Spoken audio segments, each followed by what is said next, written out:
in the conversation about providing a livable wage for people. In other words, having legislation that says at a bare minimum, if you work 40 hours in this country, you should be able to survive without government assistance.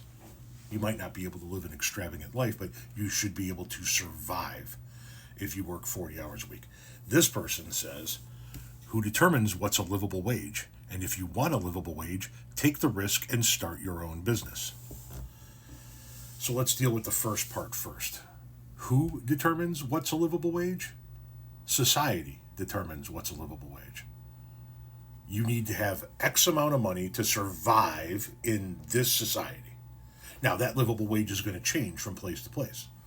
A livable wage in Chicago, Illinois is going to be here, and a livable wage in bumfuck Idaho is going to be here.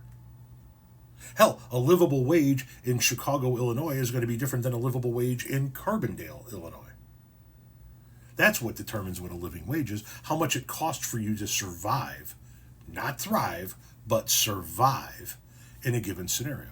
So a livable wage in California is going to be different than a livable wage in West Virginia. A livable wage in New York is going to be different than a livable wage in Oklahoma.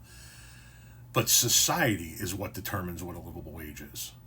If you can't live at the end of the month without government assistance after working a 40-hour work week all month, then you don't have a livable wage. It's really not that difficult to comprehend, to wrap your brain around.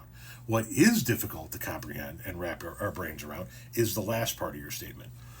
And if you want a livable wage, take the risk and start your own business. So only people who own their own businesses deserve a livable wage?